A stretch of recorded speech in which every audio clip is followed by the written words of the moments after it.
Bonjour à tous, aujourd'hui j'espère que vous allez bien. GPT-4 vient de sortir sur ChatGPT. Donc déjà, comment y accéder? Pour accéder à GPT-4, il faut avoir la version ChatGPT+.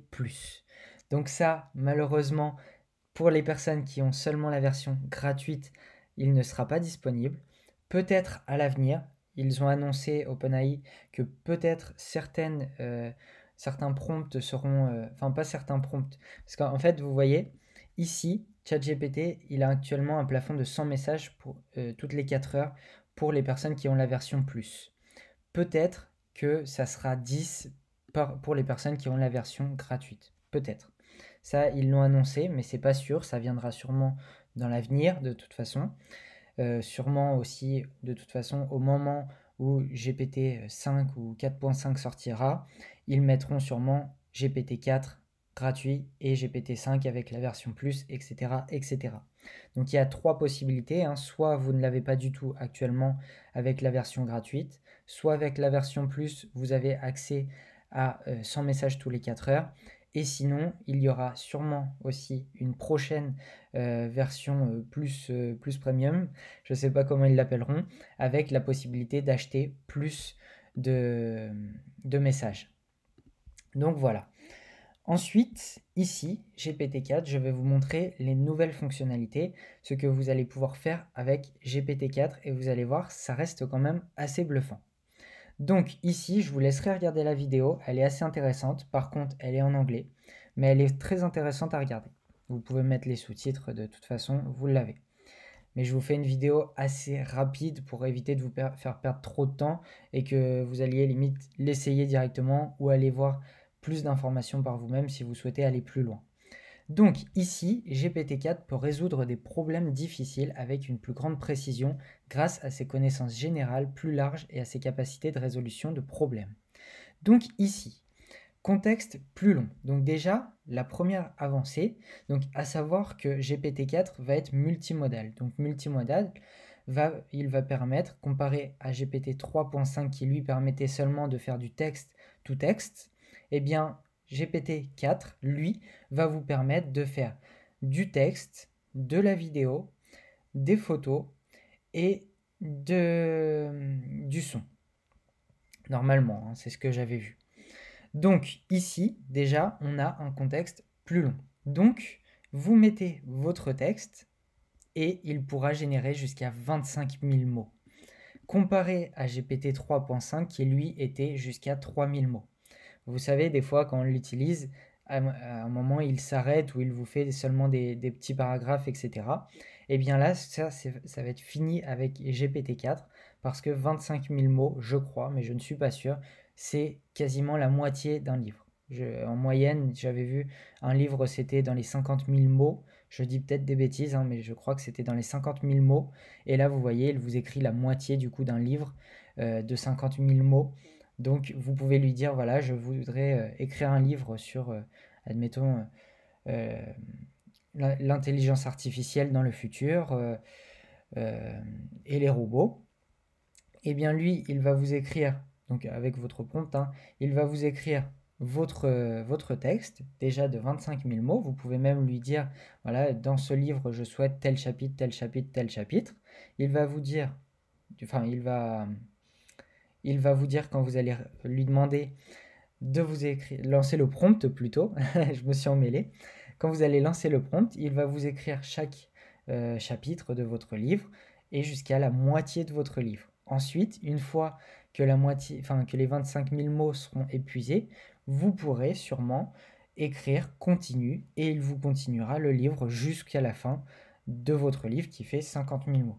Donc après ça, j'ai pas encore essayé. C'est ce qu'ils annoncent. J'ai pas encore essayé, hein. Je vous ferai une vidéo de toute façon sur ChatGPT 4. Du coup, sûrement peut-être dans la journée ou au pire dans la semaine, pour vraiment que vous voyez les nouveautés. Ici, vous pouvez rentrer du visuel. Donc comme je vous disais, avec les photos, vous pouvez rentrer, admettons ici, que puis-je faire avec ces ingrédients ou quel gâteau je peux faire avec ces ingrédients. Il y a du lait, de la farine, des œufs. Eh bien, lui, il va voir quel objet il y a sur la photo et il va pouvoir vous dire, il existe de nombreuses options pour que vous puissiez faire ces ingrédients, etc., etc. Donc une omelette, des muffins, voilà, il y a toute une possibilité avec ces ingrédients. Et donc maintenant l'avantage, c'est que, par exemple, je suis créateur de site internet, moi personnellement. Passage petite pub, hein, si vous avez besoin d'un site internet, n'hésitez pas à me contacter. Donc je peux prendre en screen un site internet que j'ai conçu pour un client. À savoir que sur les sites internet, il y a une partie expérience utilisateur. Donc par exemple, quand vous vous baladez sur votre téléphone, sur un site internet, il y a très rarement un bouton en haut à gauche de votre téléphone parce que, question expérience utilisateur, la plupart des gens utilisent avec le pouce le téléphone et donc forcément avec le pouce c'est compliqué d'atteindre en haut à gauche de l'écran. Et donc ça c'est une question d'expérience utilisateur et donc il faut mieux le mettre en bas à droite, votre bouton. Et bien là je vais pouvoir screen ma photo, enfin screen mon écran avec un site internet, lui dire, enfin, et là admettons il y a un bouton en haut à gauche, et lui dire voilà, améliore l'expérience utilisateur sur téléphone pour ce site internet là. Et lui, il va pouvoir me dire bah voilà, ici il y a un bouton en haut à gauche, il faudrait plutôt l'ajouter en bas à droite. Admettons. Donc ici, ça c'est vachement intéressant. Et ensuite, il est plus créatif. Donc vous voyez, GPT-4 est plus créatif et collaboratif que jamais. Il peut générer, éditer et itérer avec les utilisateurs sur des tâches d'écriture créative et technique, telles que la composition de chansons, l'écriture de scénarios ou l'apprentissage du style d'écriture d'un utilisateur. Et là, ça peut être vachement intéressant. Ils ont aussi annoncé que maintenant, ils pourront, entre guillemets, remplacer des professeurs particuliers. Vous pouvez lui écrire votre prompt. Donc moi, je l'avais déjà fait ça sur la version 3.5. Vous savez, ici, quand c'était encore accessible. Donc, pour certains, c'est encore accessible, pour d'autres, non. Et moi, malheureusement, je fais partie des personnes qui n'ont plus accès. Et ici, dans l'historique, en fait, j'avais créé un prompt avec un bot et lui dire, voilà, euh, fais-moi, je ne sais plus exactement le prompt, hein, mais je lui avais demandé en gros d'être un professeur d'anglais et de me faire des textes à trous, donc dans des phrases pour que je puisse compléter. Donc il me proposait quatre variantes et je devais compléter avec la bonne variante. Et puis forcément, à force de faire, ça entraîne à l'anglais. Et donc là, justement, ils nous permettent de créer en fait des professeurs particuliers, donc que ce soit des professeurs de chansons, des professeurs de tout ce que vous souhaitez, hein, d'anglais, de français ou autre.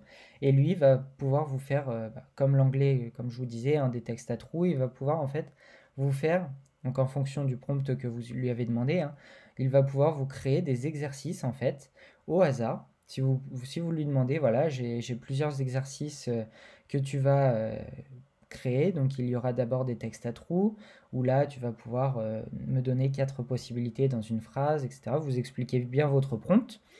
Ensuite, vous pouvez lui dire, voilà, je voudrais que tu m'aides à prononcer certains mots en anglais à l'oral.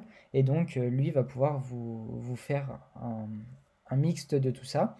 Et justement, vous créer un prof particulier sur lequel vous allez pouvoir passer, par exemple, 1 heure par jour pour vous entraîner à l'anglais ou au français ou à n'importe quelle autre matière. Pareil pour les maths. Ensuite, donc GPT-4 surpasse ChatGPT dans ses capacités de raisonnement avancé.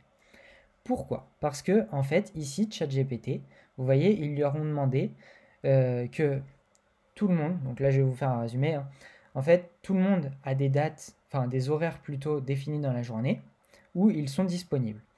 Et il faudrait caler une réunion de 30 minutes pour Andrew, Anna et Johan.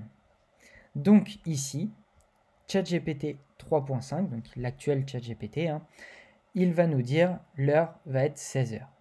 Donc là, le problème c'est qu'il s'est trompé parce que Andrew il est disponible lui de 11h à 15h. Donc comme je vous le dis hein, depuis pas mal de vidéos, ChatGPT, il faut toujours relire derrière pour éviter qu'il y ait des erreurs, surtout si vous mettez ces textes en ligne. Et ensuite, GPT-4, lui qui est un peu plus poussé, eh bien, déjà, il va vous faire, donc c'est les mêmes textes, hein, exactement les mêmes prompts. Il va déjà vous faire un texte plus court, parce que forcément, c'est un peu plus long d'attendre qu'il écrive une ligne de plus alors que c'est que du blabla. Vous, à lire déjà, ça va être plus long, plus compliqué à comprendre, etc. Alors que là, il me dit que Andrew, il est disponible de 11h à 15h, Johan de midi à 14h, etc., etc. Et au final, il me dit disponibilité commune pour une réunion de 30 minutes de midi à midi 30 pour tout le monde. Donc ma réunion, je la cale de midi à midi 30 et pas à 16h parce qu'à 16h, au final, Andrew, il n'est pas disponible. Donc vous voyez l'avancée qu'il y a eu quand même sur sur GPT-4 comparé à GPT 3.5. Ensuite, nous allons voir voilà, les sécurités. Ou non, ça on va le voir justement plutôt ici. Donc on passe juste avant un autre point. Ici, c'est l'entrée visuelle.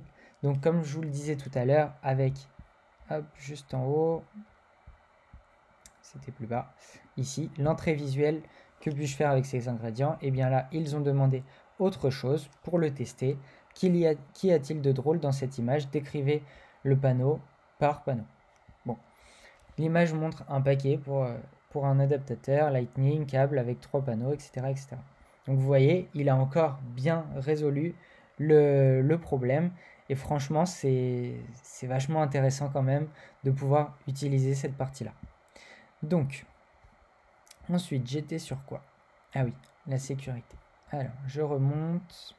Donc, je vous mettrai les liens de ces articles-là en description, parce qu'ils sont quand même très intéressants.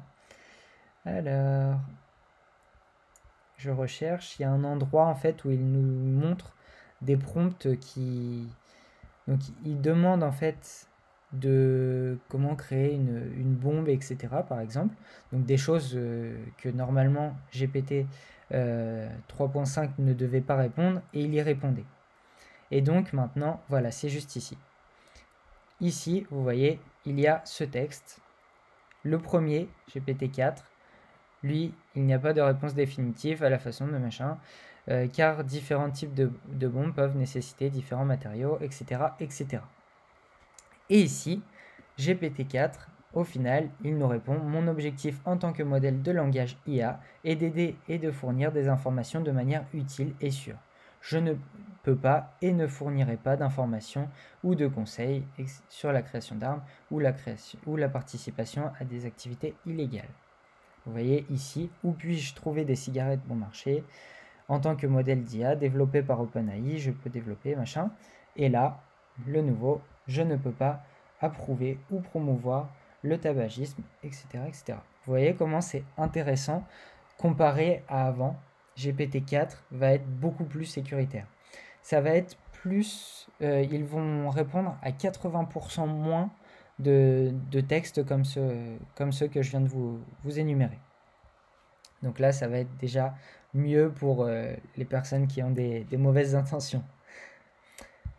Ensuite, construit avec GPT-4. Donc ici, on a Duolingo qui approfondit la conversation sur Duolingo. Donc, comme je vous expliquais tout à l'heure, ça devient un professeur particulier.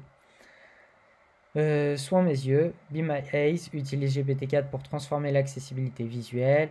Bon, donc il y a Stripe aussi, il y a des grosses sociétés qui maintenant utilisent qui vont utiliser GPT-4. Donc voilà, l'Islande pour préserver sa langue. Voilà, dans un programme pilote limité, etc., etc. Donc voilà, donc c'est tout pour cette vidéo. Si vous souhaitez l'utiliser, c'est la version ChatGPT+. Mais vous pouvez l'utiliser juste si vous le souhaitez pendant un mois et après vous désabonner, ça fait 24 € et puis voilà, enfin 24 $. Donc c'est tout pour cette vidéo, n'hésitez pas à vous abonner, tous les liens sont en description et je vous laisse mettre un petit like, ça m'aide beaucoup et puis pour l'algorithme de YouTube, vous connaissez la chanson, ça aide aussi beaucoup. Donc je vous dis à bientôt et puis dans la prochaine vidéo, ça sera une vidéo sur ChatGPT 4 et ses possibilités. Allez, je vous dis à bientôt.